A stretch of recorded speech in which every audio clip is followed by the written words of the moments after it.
이 말씀 중심에서 해결하려 하지 말고 해석하라, 해결하려 하지 말고 해석하라 라는 제목으로 하나님 말씀 증거하겠습니다. 돌아보면 어릴 적 저희 어머니는 가끔 꿈자리가 사납다고 오늘은 절대 수영하러 바닷가에 가면 안 된다 라고 말씀하시곤 했습니다. 예수 믿는 집사님이 하실 말씀은 아니라는 사실을 깨달은 것은 그 후의 일입니다.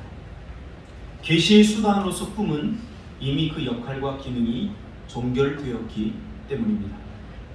차라리 오늘 살아계셨으면 어머니에게 그렇게 말하라고 제가 이야기할 것 같아요. 오늘은 예감이 별로 안 좋으니까 수영하러 안 갔으면 좋겠다, 이렇게 이야기했으면 더 좋았을 것 같아요. 왜냐하면 계시의 수단으로서 꿈은 이미 그 역할과 기능이 상실되었는데도 여전히 하나님의 사람들은 꿈 이야기를 하면서 꿈에 의존하고 있다는 것을 가끔 보게 됩니다. 뭔가 그런 날이 있지 않습니까? 뭔가 불안하고 불길하고 오늘은 꼭 우리 자녀가 학교 갔다 집에 빨리 왔으면 좋겠다. 꿈과 상관이 없이 그냥 직관이에요. 하나님께서 우리에게 주신 직관, 느낌. 그런 날은 내가 오늘 느낌이 안 좋으니까 이니야 오늘 빨리 그냥 놀지 말고 집으로 와, 이렇게 이야기하는 것이 훨씬 성경적입니다.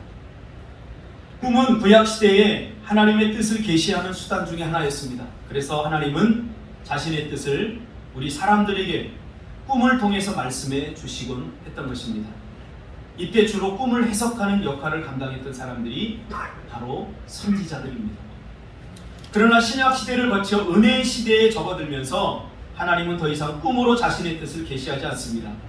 하나님의 말씀이라고 하는 아주 구체적이고 선명한 특별 계시를 통해서 당신의 뜻을 우리에게 분명하게 보여주고 계시는 것입니다.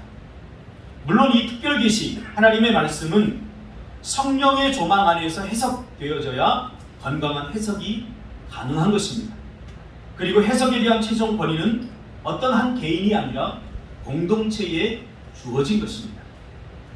이단들의 특징은 자신들이 기도하다 뭘 보고 뭘 경험했다, 특별한 신비한 것들을 봤다 라고 주장하면서 그것을 성경의 권위보다 더 높은 곳에 두고 있다는 사실입니다.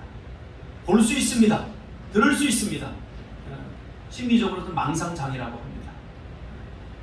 오늘날 하나님께서 당신의 뜻을 이제 어떤 그런 신비한 것들로 보여주지 않고 이미 특별 계신 하나님의 말씀을 통해서 분명하게 보여주셨습니다. 저도 참 은혜 받고 헷갈렸습니다. 제가 은혜를 받고 고등학교 2학년 때 주님을 영접하고 은혜를 받고 산에 가서 기도하는데, 저희 때는 은혜 받으면 다 산에 가서 산기도했어요. 인천에 가면 철마산이라는 곳에 있는데 철마산에 가서 기도했는데 막 무슨 소리가 들리기도 하고 뭐가 막 보이기도 해요. 여러분들은 안 그랬나요? 저만 그랬나요? 그래서 참 이게 뭐지? 그래서 저희 어머니한테 물어보고 주변 사람들한테 이렇게 물어보면서 지금까지 이렇게 신앙생활을 해왔습니다. 그러므로 꿈은 이제 일반 은혜 안에서 이해할 필요가 있습니다.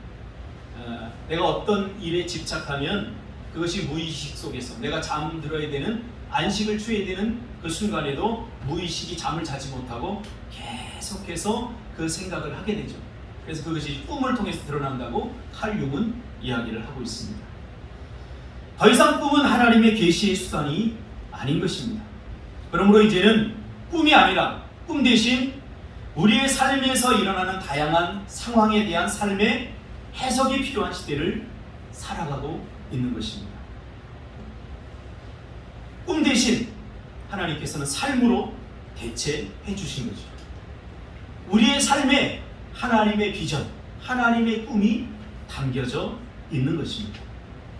더 이상 꿈이라는 이상과 계시에 매달려 살아서는 안 되고 명쾌한 이성과 합리적인 논리, 그리고 성령의 조망 안에서 우리의 삶을 해석해 나가야 하는 것입니다. 오늘 우리는 이 요셉의 삶을 한번 추적해 보면서 우리의 삶 가운데 벌어지고 있는 이 다양한 사건과 문제들을 어떻게 해석해 나가야 하는지 함께 은혜를 나누어 보려고 합니다. 요셉은 어느 날 꿈의 습격을 받게 됩니다.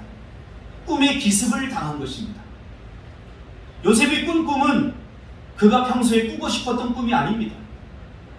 그런 의미에서 요셉은 꿈의 습격을 받은 것입니다. 아주 적절한 표현 같아요. 우리의 삶도 요셉이 꾼 꿈과 비슷합니다.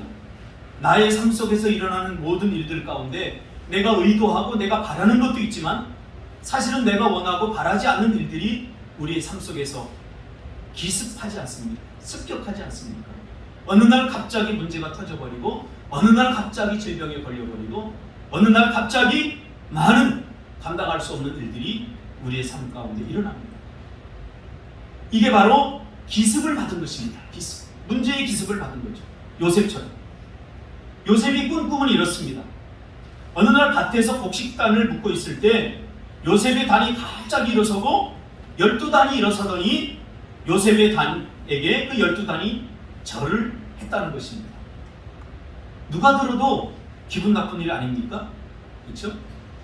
급기야 한술 더 떠서 조금 있다가는 이번에는 해와 달까지 끌어옵니다. 해와 달과 11별이 자기에게 절했다는 것입니다. 그러자 이번에는 그 꿈의 내용이 어떤 것인지를 추측했던 아버지가 요셉을 향해서 꾸짖죠. 그리고는 형제들이 그를 더욱 미워하였더라 라고 성경은 복선을 깝니다. 그가 꾼 꿈에는 하나님의 뜻이 담겨져 있습니다. 오늘 우리가 사는 우리의 일상에는 하나님의 꿈이 담겨져 있음을 여러분 기억하시기를 바랍니다. 그냥 내가 내 맘대로 사는 것이 아니라 하루의 일상 속에서 하나님은 하나님의 뜻을 우리가 이루어 가기를 원하시죠. 그래서 우리의 삶에는 하나님의 꿈이 담겨져 있는 것입니다. 그렇듯 오늘 우리의 삶에는 하나님의 뜻이 담겨져 있기에 우리는 우리의 삶의 다양한 상황들을 해석할 필요가 있습니다. 우연히 일어나는 일은 없다는 사실입니다. 꿈 대신 이제 삶을 해석해야 하는 시대입니다. 급기야 그를 미워하던 형제들을 그를 죽이기로 결정하죠. 이게 지금 창세기 요셉의 시리즈를 하기 때문에 이건 뭐 몇 달을 해도 못하는 거기 때문에 제가 짧게 요약을 합니다. 그래서 오늘 말씀 중심으로 제가 할 테니까 잘 여러분 이미 알고 들은 이야기니까 잘 들으시기 바랍니다. 그리고는 기회가 오죠. 그리고 이제 요셉을 죽이기로 형제들이 모의를 합니다. 근데 그 의도는 장자인 루벤의 반대로 좌절이 됩니다. 루벤이 뭐라고 합니까? 피를 흘리지 말자. 구덩이에 던지자. 손을 대지 말자. 그리고 채색옷을 찢어서 짐승을 잡아 그 피를 묻혀서 아버지에게 보여주자 라고 이야기를 합니다. 이미 짐승에게 자기 동생을 잡혀먹은 것으로 그렇게 위장을 하자 그런 말이죠. 이쯤 되면 누가 짐승인지 모르겠지. 그렇죠? 제가 보기에는 짐승보다 더 무서운 짐승, 이 형들이 짐승보다 더 무서운 짐승으로 변해버린 것입니다. 짐승의 수준으로 전락했으므로 요셉은 형제라고 하는 짐승에 잡아먹힌 것이죠. 이것을 통해서 타락한 인간의 그대로의 모습은 짐승의 수준을 벗어날 수 없다는 것을 우리에게 보여주고 있습니다. 제가 상담의 현장에서 많은 사람들을 만나면서 정말 형제만도 못한, 이웃만도 못한 그런 형제들이 가끔 있어요. 부모들도 그렇고. 그런 것을 보면서 타락한 인간의 실상, 타락한 인간의 모습은 이렇게 하나님의 은혜가 아니면 짐승의 수준으로 떨어질 수 있다는 사실을 오늘 우리가 눈으로 똑똑히 보고 있지 않습니까? 어떻게 사랑하는 형제를 죽일 생각을 하고 어떻게 사랑하는 형제를 그렇게 교묘하고 그렇게 사악하게 위장을 해서 죽이려고 했습니다. 하나님의 꿈과 인간의 죄성은 항상 이렇게 치열하게 대립을 합니다. 이제 요셉은 창세기 37장 25절에서 밝히는 것처럼 물 한 방울 없는 웅덩이에서 사나운 짐승에 잡혀 죽던 굶어 죽던 해야 할 처지에 놓이게 됩니다. 절체절명의 위기 속에서 향품과 유향과 모략을 가득 실은 한 무리의 이스마엘 장사꾼들이 등장을 하죠. 성경에서는 미디안 상인들이다 이렇게 표현하기도 합니다. 이들을 만나게 되죠. 마치 우연 같은 필연입니다. 미디안 상인들에게 은 20세겔에 팔리게 됩니다. 하나님의 꿈과 상관이 없는 사람들은 항상 자기중심적이며 끝까지 자기 유익을 추구합니다. 보세요. 나름대로 자기 합리화를 합니다. 그래, 죽이는 것보다는 파는 게 낫다 이렇게 이야기하지만 정말로 동생을 생각해서 그런 게 아니라 이들은 철저히 자기 유익을 따지고 있는 것입니다. 그래, 제가 죽어서 없어지는 것보다 돈 몇 푼 갖는 게 더 낫지 않겠어? 여러분, 이것이 우리 인간입니다. 이것이 우리의 모습. 그래서 사람에게서 희망을 찾으면 절대 안 됩니다. 사람에게서. 저희 이모님이 어떤 한국교회에 큰 발자취를 남긴 유명한 목사님에 대해서 조금 굉장히 좀 이상화하는 하고 계시더라고요. 저는 그 목사님의 삶을 잘 알거든요. 그분이 어떤 실수를 하고 어떤 부족함이 있는지. 우리가 어떤 사람을 이상화시켜서는 안 돼요. 다 죄인은 다 거기입니다.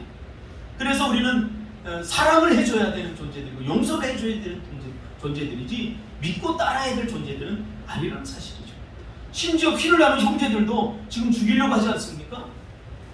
그것도 그냥 죽이면 되는데 그 자기의 유익 앞에서 요만큼의 유익을 얻겠다고 그 발버둥치는 모습을 보면 참 살맛이 안 납니다.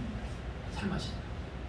하나님은 인간의 죄성을 약속의 사람이 이롭도록 이렇게 변경시키고 변형시키도록 우연 같은 필연으로 지금 돕고 계신 거죠. 지금 하나님은 아무것도 하지 않는 것 같지만 하나님께서 계속해서 일하십니다.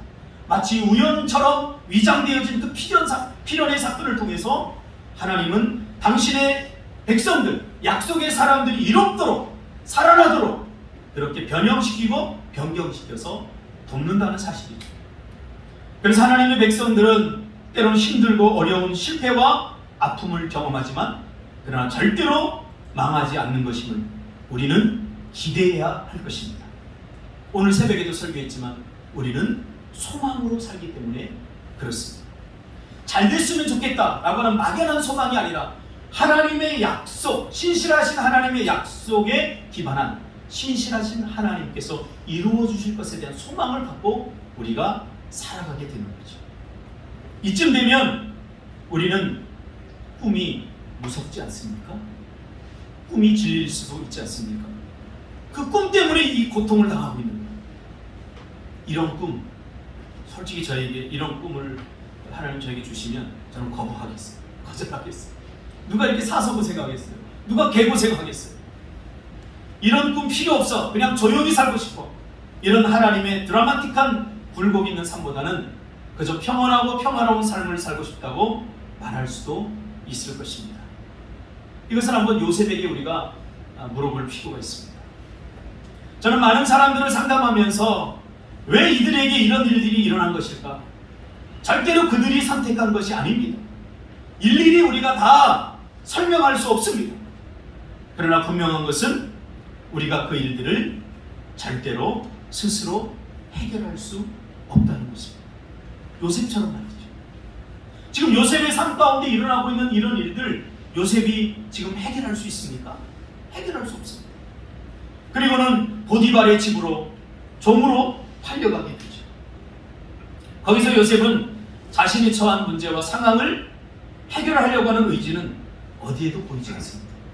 여러분 성경을 읽어보세요. 참 이상해요. 의도한 것 같아요. 성경의 기자가. 요셉이 그 후에도 계속해서 어려운 일들을 당합니다. 우리가 상상할 수 없는 그런 어려운 일들을 당하는데 요셉은 그 문제들을 해결하려고 하는 의지가 요만큼도 안 보여요. 요만큼도 안 보여요.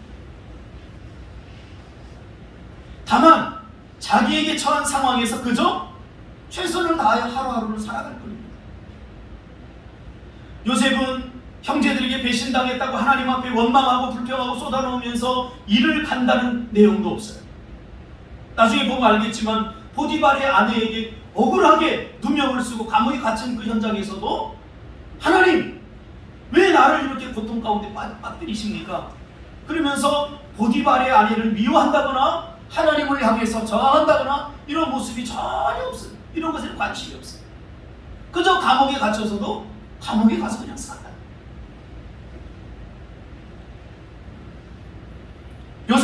추적하면서 잠시 당황스러운 것은 요셉의 이런 행동입니다. 더 당황스러운 건 뭔지 아세요? 성경의 기자는 추임새를 넣듯이 가끔 이런 이야기를 합니다. 요셉이 하나님과 함께함으로 형통하였더라. 여러분, 이런 형통도 있습니까? 여러분이 생각하는 형통은 어떤 형통입니까? 요셉이 지금 굉장히 우리가 생각하기에 잘못된 방향으로 가고 있고 고난과 고통 가운데 가고 있는데, 성경 기자는 그래도 하나님이 요셉과 함께 하고 있다, 그래서 요셉이 형통한 길로 가고 있다 라고 이야기를 한다는 거죠. 이쯤 되면 하나님이 생각하는 형통과 우리가 생각하는 형통이 뭔가 다른 것임을 우리가 직감할 수 있습니다. 자신에게 일어나는 일들에 대해서 감정적으로, 정서적으로 전혀 어떤 반응을 하지 않아요. 의도적인 것 같아요. 굉장히 무관심해요. 여러분, 그럴 수 있나요? 내일 갚아야 될 1억이 있는데 오늘 내가 편히 잠잘 수 있나요? 잠이 안 오겠죠. 기도라도 하면서 막 하나님 앞에 부딪히고 구하지 못하면서 하나님에 대해서 원망하고 세상을 탓하고 그러겠죠. 그러니까 요셉은 그런 반응을 전혀 보이지 않아요. 참 당황스러워요. 더 당황스러운 것은 이것이 형통이라고 하나님께서 추임새를 넣는다는 거예요. 하나님의 뜻에 관심을 가지면 자신의 삶에서 일어나는 일들에 연연하지 않을 수 있다는 막연한 실마리를 우리가 찾을 수 있습니다. 우리가 삶을 살아가다가 만나게 되는 모든 상황을 우리가 정확히 이해하고 다 설명할 수는 없습니다. 의인이 때로는 고난을 당하고, 예수 잘 믿는 사람이 때로는 어려움을 당하고 큰 시험에 빠지기도 합니다. 이것을 어떻게 우리가 다 설명할 수 있겠습니까? 그런데 요셉의 삶을 추적해보면 요셉이 왜 그렇게 했는지 공감이 갑니다. 형들에 대한 배신감, 종으로 팔린 것에 대한 아픔과 상처가 없었다는 거죠. 당연히 있어야 됩니다.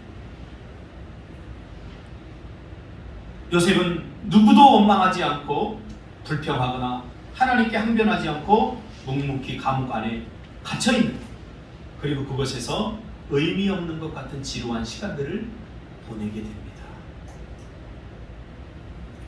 화성 사건, 살인사건 가해자로 몰려서 감옥에서 평생을 썩었던 그 윤석열 씨가 하는 말을 제가 들었습니다. 참 인생을 다 허비한 거죠. 뭘로 보상을 받을 수 있겠습니까?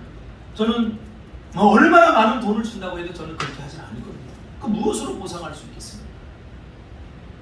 오늘 요셉은 자기 죄의 대가가 아니라 이렇게 알 수 없는 고난, 알 수 없는 어려움 가운데 빠져 있음에도 불구하고 누구를 탓하거나 원망하지 않고 그냥 그 일들을, 자기 삶 속에서 일어나는 일들을 그냥 수용하고 받아들이면서 묵묵히 그 하루하루의 삶을 살아내는 것을 보게 됩니다.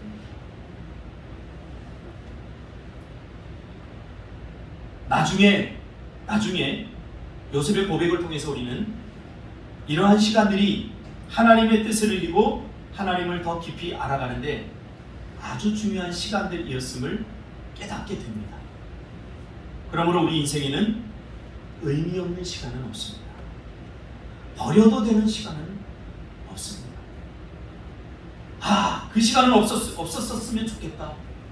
때로는 상처받은 시간들, 고통스러운 시간들. 저도 유년 시절, 저는 다시 돌아가고 싶지 않아요. 유년 시절. 아버지 없이 홀 어머니 밑에서 사형제가 자랐는데 다시 돌아가고 싶지 않은 아픔들이 있어요. 학교에 가면 꼭 그런 조사를 했잖아요. 아버지 없는 사람 손들어, TV 있는 사람, 전화가 있는 사람 없는 사람 이러면서 길을 죽이지 않았습니까?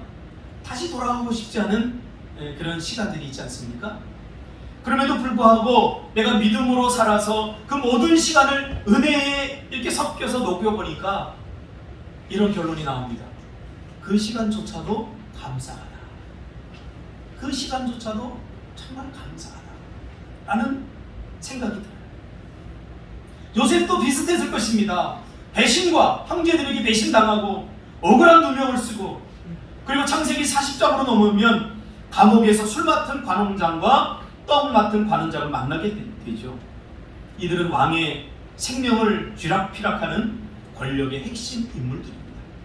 고대 근동아시아의 왕들은 가장 믿을 만한 사람들에게 자신의 연회에 나오는 술과 그리고 자신이 매일 먹는 떡, 음식들을 관장하게 했습니다. 그래서 먼저 먹어보는 거죠. 그만큼 신뢰한 거죠. 그러니까 지금 말하면 단순히 요리사 정도가 아니라 권력의 핵심, 경호실장 정도 되는 그런 막강한 권력을 가지고 있던 두 사람이 이제 왕에게 미움을 보여서 감옥에 갇히게 되는 사건이 일어납니다. 그리고 그들이 어느 날 또 꿈을 꾸게 됩니다. 그러나 해석이 안 돼서 근심의 표정을 짓고 있죠. 뭔가 불안하고 두려운 마음이 있겠죠. 그것을 이제 요셉이 보게 됩니다. 그 요셉이 8절에서 이렇게 이야기합니다. 40장 8절에 보면 해석은 하나님께 있지 아니하나이까, 이런 이야기입니다. 그러니까 두 관원장이 막 근심을 해서 꿈을 꿨는데 이게 무슨 내용인지 몰라. 꿈이 해석이 돼야 되지 않습니까? 그래서 그래야 자신들의 미래가 어떻게 될지 알지 않습니까? 근데 해석이 안 되니까 이게 두려운 거예요. 그 낯빛을 요셉이 보고 물으니까 꿈 꿔서 그렇다, 이러는 거예요. 그러자 요셉이 해석은 하나님께 있지 아니하니까, 이 문장은 요셉을 이해하는데 정말 중요한 문장입니다.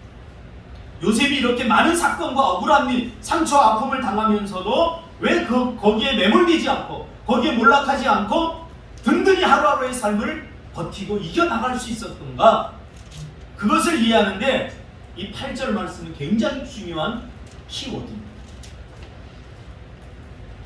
그리고 요셉은 이 말씀을 해석해 주죠. 성령의 감동을 통해서 해석해 주죠. 그리고 술 맡은 관원장이 살아날 것을 말하고 떡 맡은 관원장은 죽을 것이다 라고 해석을 해줍니다. 이 해석은 계시의 해석자인 성령의 감동에 의해서만 가능합니다. 우리는 성경을 문장으로 해석할 수 있지만 그 안에 담겨져 있는 하나님의 뜻은 우리는 오직 성령의 감동을 통해서만 깨달을 수 있는 것입니다. 그리고 술 맡은 관원장에게 부탁을 합니다. 만약 풀려나면 나를 제발 기억해달라. 여기서 요셉의 약간 인간적인 모습이 드러나죠. 얼마나 지루하고 얼마나 힘들었으면 이제 약간 술 맡은 관원장이 기대하는 모습이 약간 보입니다. 그래서 만약 당신이 풀려나거든, 내가 해석을 해줬으니까 나를 기억해서 좀 풀어 여기서 좀 나갈 수 있도록 도와달라 라고 부탁을 하죠. 그러나 술 맡은 관원장은 까마득하게 잊어버립니다. 그렇게 또 많은 시간이 흘러버립니다. 그러나 요셉은 여전히 지치지 않죠. 그리고 계속해서 감옥 생활을 해나가고 있습니다. 얼마나 힘들었을까요? 요셉은 어떤 순간에도 하나님보다 앞서려고 하지 않았습니다. 여러분, 이것이 인내입니다. 이것이 하나님을 향한 사랑입니다. 나의 삶 가운데 벌어지고 있는 모든 일들 하나님과 전혀 무관하지 않습니다. 거기는 하나님의 계획이 있을 수 있고 하나님의 뜻이 있을 수 있습니다. 물론 인간의 죄성, 인간의 연약함으로 그런 것들이 악하게 드러나기도 하지만 하나님은 우리에게 악하게 드러나고 우리가 몰락하는 것을 회복시키기 위해서 계속해서 열심히 일하시는 분입니다. 누군가를 사랑하면 오래 참지 않습니까? 그런 의미에서 요셉은 하나님을 사랑했던 사람입니다. 다 이해할 수 없고 다 설명할 수 없지만, 납득할 수 없지만 분명히 하나님께서 나를 위해 무슨 일을 하고 계시다는 사실을 그는 분명히 알았던 것입니다.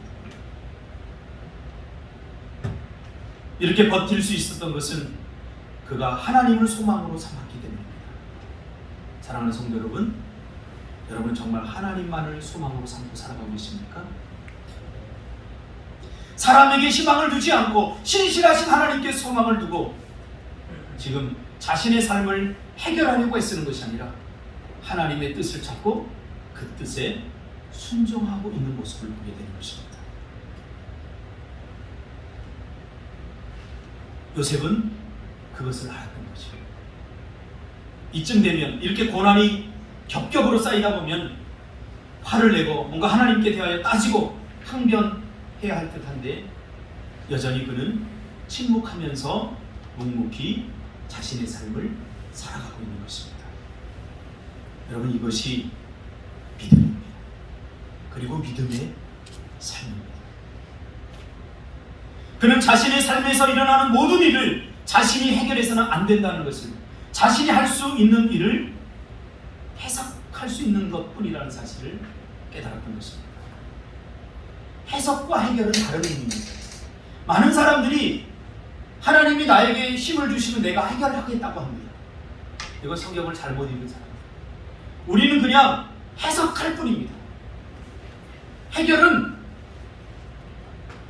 내가 주체가 되는 것입니다. 내가 해결하겠다. 그러니까 힘든 거예요. 내가 어떻게 해결해? 해결 못해요. 감옥에 갇혀서 억울한 일을 당하는 게, 여러분, 내가 하지도 않은 일에 대해서 억울하게 누명을 쓰는데 이거 어떻게 해결합니까? 해결할 수 있는 능력이 우리 안에 없다는 사실을 우리는 빨리 깨달아야 돼요. 빨리 처리 들어요. 빨리 처리. 어릴 적에는 내가 뭐든지 다 할 수 있을 것 같아요. 내가 흘린 땀의 결과, 내가 열심히 하면 다 될 것 같아요. 그러나 안 돼요. 저는 목회를 시작하고 바로 5년 만에 깨달았어요. 그래서 목회적인 열심들을 다 내려놨어요. 그리고 하나님과 어떻게 하면 더 가까워질까? 하나님과 어떻게 하면 더 친밀해질까? 여기에 제가 집중하면서 지금까지 여기까지 왔어요. 그때에 비하면 저는 지금 목회하는 것도 아닙니다. 그냥 노는 거예요. 매일. 그때는 얼마나 열심히 했는데, 인간적으로 빡빡하게 스케줄 짜놓고 새벽부터 늦은 밤까지. 제가 그때 3시 반에 일어났어요. 할렐루야. 그때로 돌아가고 싶지 않아요. 내가 해결하려고 하니까 인생의 모든 것들이 다 짐이고 얼마나 고통스럽고 힘든지 몰라요. 해석은 뭐냐? 해석은 분별하기 위해서 해석이 필요한 거예요. 이게 내가 할 수 있는 일이냐, 하나님이 할 수 있는 일이냐를 분별하는 거예요. 해석. 그래서 내가 할 수 있는 일은 내가 최선을 다하는 거예요. 그리고 내가 할 수 없는 일은 어떻게 해요? 하나님께 맡기면 되는 거예요. 그래서 해석이 필요한 거예요. 해결하려고 하면 해석이 안 되니까 그냥 자기 열심만을 내다가 번아웃 되는 거예요. 지쳐버려요. 아니, 이 세상에는 내가 할 수 있는 일들이 그렇게 많지 않아요. 많지 않아요. 아직도 저는 우리 예원이가 아빠 차를 안 타고 친구들과 버스 타고 오는 건 아직도 해결이 안 됐어요. 그래서 둘째 녀석을 태우고 버스 정거장에 이렇게 서 있는 그 아이를 보면서 참 안타까워요. 내 사랑하는 딸을 마음 하나 내가 바꾸지 못해요. 이게 우리 인간이에요. 여러분, 자녀들 마음대로 하려고 하면 자녀들 다 고장납니다. 저도 어떻게 하면, 우리 아버지가 군인이었거든요. 제가 군인 정신이 투철합니다. 해병대의 피가 흐르고 있어요. 준석 집사 알지? 쟤네들 다 나한테 맞고 컸어요. 상원 집사는 이만한 몽둥이로 막 맞고 컸어요. 그치? 미투 요즘 가면 전 다 잡혀갑니다. 그런데요, 제가 깨달았어요. 청소년 사역을 하면서 사랑이 변화시키는 거지, 사랑이 변화시키는 거지 내가 변화시키는 게 아니에요. 잔소리가 변화시키는 게 아니에요. 해석이 돼야 됩니다. 해석이 안 되면 하나님이 해결할 것을 내가 해결하려고 하다 발버둥 치다가 번아웃 되고요. 내가 해결할 수 있는 일을 하나님께 해결해달라고 조르기도 합니다. 요셉이 이런 모진 일을 당하면서 묵묵히 견딜 수 있었던 것은, 감옥에서 나를 풀어주시는 것은, 억울한 일을 당하는 것에서 해결해 주시는 것은 하나님이 하실 일이다. 자신이 발버둥 치면 자신만 상처입니다. 그래서 자신이 할 일이 지금 뭔가, 내 감옥에 있으니까 감옥 생활 열심히 하자. 내가 보디발 집에 잡혀왔으니까 신세 한탄하면서 왜 내가 여기서 잡혀 종생활 해야 됩니까? 그러지 않고 최선을 다했더니 보디발이 신임을 해서 그 모든 권한을 다 주지 않았습니까? 요셉이 감옥에서 땡깡 피고 막 했으면 더 큰 일이 일어났을 거예요. 그러니까 묵묵히 살아가고 있습니다. 오늘 본문은 요셉이 자신을 죽이려고 했던 형들을, 자신을 상인들에게 팔아버린 형들을 만나는 장면입니다. 아마 저 같은 복수했을 거예요. 야, 루벤 너 일로 와. 그때 뭐 했어요? 하면서 멋지게 막 복수했을 거예요. 그러나 요셉이 뭐라고 합니까? 이 장면을 보고 많은 사람들이 그렇게 생각을 해요. 나를 과연 이렇게 할 수 있을까? 또 내가 해결할 거예요. 나의 삶을 살아야 돼요. 나의 삶. 다 할 수 있어요. 해석을 정확히 하면. 해석. 5절에 당신이 나를 이곳에 팔았다고 해서 근심하지 마소서, 한탄하지 마소서. 하나님이 생명을 구원하시려고 나를 당신들보다 먼저 보내셨나이다. 분명히 형들이 자신을 팔았는데 요셉은 어떻게 그 상황을 해석하고 있어요? 형들이 나를 미워서 나를 죽이려고 한 것이 아니라 하나님의 계획 속에서 하나님이 나를 당신들보다 먼저 이 애국으로 보내기 위해서 이렇게 하셨다라고 해석을 하잖아요. 7절에 보니까 하나님이 큰 구원으로 당신들의 생명을 보존하고 당신들의 후손을 세상에 두시려고 나를 당신들보다 먼저 보내셨나이다. 8절에 그런즉 나를 이리로 보낸 이는 당신들이 아니요 하나님이시라. 하나님이 나를 바로에게 아버지로 삼으시고 그 온 집의 주로 삼으시며 온 땅의 통치자로 삼으셨나이다. 여러분 삶 가운데 일어나고 있는 모든 일들을 여러분 잘 해석하고 살아가고 있을까요? 제가 정말로 미워했던 장로님 한 분이 계십니다. 정말 재수없어요. 보기만 하면 패주고 싶었어요. 막 자동차 사고 안 나고 이랬어요. 그러니까 짐승이 다른 곳에 있는 게 아닙니다. 이거를 자신이 해결하려고 하면 자기가 짐승이 되는 거예요. 짐승의 순서로 전락해버리는 거예요. 근데 나중에 제가 회개하면서 왜 그 장로님이 나를 힘들게 했을까? 내 삶, 지나온 삶을 해석을 해보니까 그 장로님 때문에 내 인격이 굉장히 다듬어졌어요. 괜찮은 사람이 돼서 그나마. 그전엔 복수심에 붙어 있었는데 그 장로님을 아주 심하게 겪으면서 거짓말을 밥 먹듯이 하는 그 장로님 아직도 내가 용서 못한 것 같아요. 그만해야 되는데 자꾸 하는 거 보니까 뭔가 매치가 되는 거야. 근데 그만할게요. 그 장로님 이야기. 하나님이 나를 갈고 닦는 시간이었구나.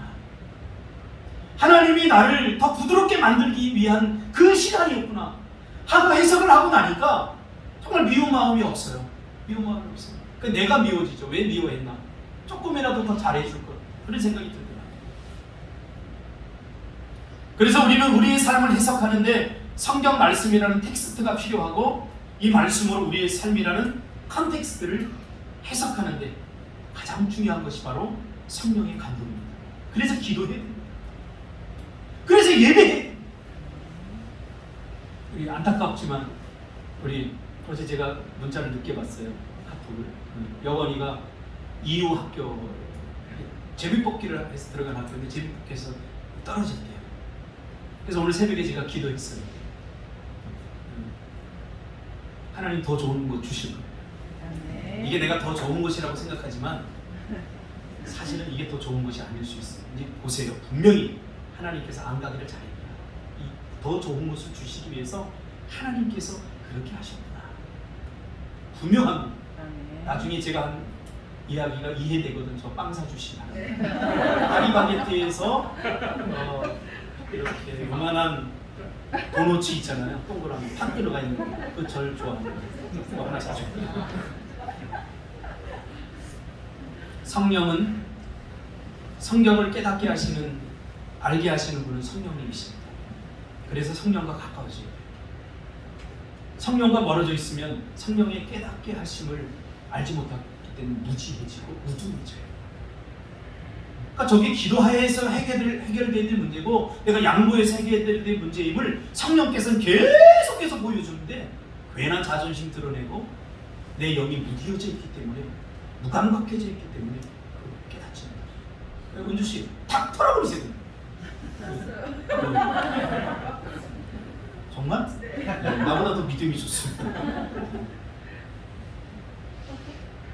나의 몫은 해결이 아니라 해석하는 것입니다. 그래서 성령과 더 가까워 주시기 바랍니다. 아멘. 여러분의 삶에서 일어나는 모든 일들에 대해서 우리가 어떻게 다 이해하고 어떻게 다 받아들일 수 있겠습니까? 다만 우리는 해석해 봅시다.